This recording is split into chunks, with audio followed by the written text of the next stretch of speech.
Oil painting ചെയ്യാനായിട്ട് ഇഷ്ടമുള്ളവരുണ്ടോ? ഉണ്ടെങ്കിൽ ഞാൻ ഈ പറയുന്ന കാര്യം ഒന്ന് സങ്കല്പിച്ച് നോക്കിയേ. നല്ല തിരമാലകളുള്ളൊരു കടലും ഒപ്പം കടലിന്റെ വെള്ളത്തിൽ റിഫ്ലക്റ്റ് ചെയ്യുന്ന നല്ല ബ്യൂട്ടിഫുൾ ആയിട്ടുള്ള സൂര്യപ്രകാശവും. ഈ ഒരു കാഴ്ച ഓയിൽ പെയിന്റിങ്ങിൽ ചെയ്താൽ എങ്ങനെ ഉണ്ടാവുമെന്ന് ഞാൻ പറഞ്ഞുതരാം. ഇവിടെ വാട്ടർ പെയിന്റ് ചെയ്യുന്നത് ആക്ച്വലി ഡാർക്ക് ബ്ലൂ, ഗ്രീൻ അതൊക്കെ വെച്ചിട്ടാണ്.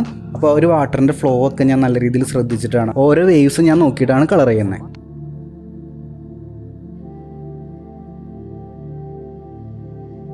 ആ സൂര്യൻ്റെ റിഫ്ലക്ഷൻ, അതിൽ നിന്ന് വരുന്ന ലൈറ്റ് റേസ്, ആ യെല്ലോ റേസ്, അത് ആ ഒരു മൗണ്ടൻസും കടന്ന് ഇങ്ങോട്ടേക്ക് വന്ന് തട്ടുകയാണ്.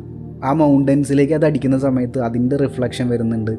തിരമാലയിലേക്ക് ആ യെല്ലോ വീഴുന്ന സമയത്ത്, ആ സൂര്യൻ്റെ യെല്ലോ ലൈറ്റ് വീഴുന്ന സമയത്ത് നമ്മുടെ കടലിൻ്റെ തിരമാലകളിലും റിഫ്ലക്ഷൻസ് വരുന്നുണ്ട്. അപ്പോൾ ആ ഒരു എഫക്റ്റ് ക്രിയേറ്റ് ചെയ്യാനായിട്ട് ഞാൻ അവസാനമായിട്ട് ശ്രമിച്ചുകൊണ്ടിരിക്കുന്നത്. അതുപോലെ തന്നെ ആ ഒരു തിരമാല വന്നടിക്കുന്ന സമയത്ത് വെള്ളം ചെതറി പോകുന്നൊരു എഫക്റ്റ് ഉണ്ട്. അപ്പം അതൊക്കെ ഭയങ്കര എൻജോയ് ചെയ്തിട്ട് ഞാൻ ചെയ്തത്.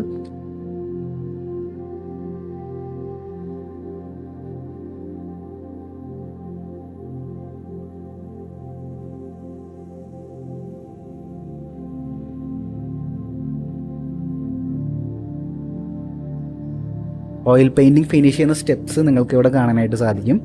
നമ്മൾ ടൈം എടുത്തിട്ട് ഓരോരോ ഭാഗങ്ങൾ നോക്കിയിട്ടാണ് ഇത് ഫിനിഷ് ചെയ്തത്. കുറച്ചധികം ദിവസങ്ങളെടുത്തു ഈ ഒരു ഓയിൽ പെയിൻറ്റിങ് ചെയ്യാനായിട്ട്. കാരണം ഓരോ ലെയറും ഉണങ്ങാനായിട്ട് സമയമെടുക്കും. നിങ്ങൾക്ക് ശാസ്ത്രീയമായിട്ട് ചിത്രകല പഠിച്ച് വളരെ മനോഹരമായിട്ടുള്ള ചിത്രങ്ങൾ വരയ്ക്കണമെന്നുള്ള ആഗ്രഹം ഉണ്ടെങ്കിൽ ഈ വീഡിയോൻ്റെ താഴെ ആർട്ട് ക്ലാസ് എന്നൊന്ന് കമൻറ്റ് ചെയ്തോളൂ. നിങ്ങളുടെ ഇൻബോക്സിലോട്ട് നമ്മുടെ ഓൺലൈൻ ആർട്ട് ക്ലാസ്സിൻ്റെ ഡീറ്റെയിൽസ് ഞാൻ അയച്ചുതരാം.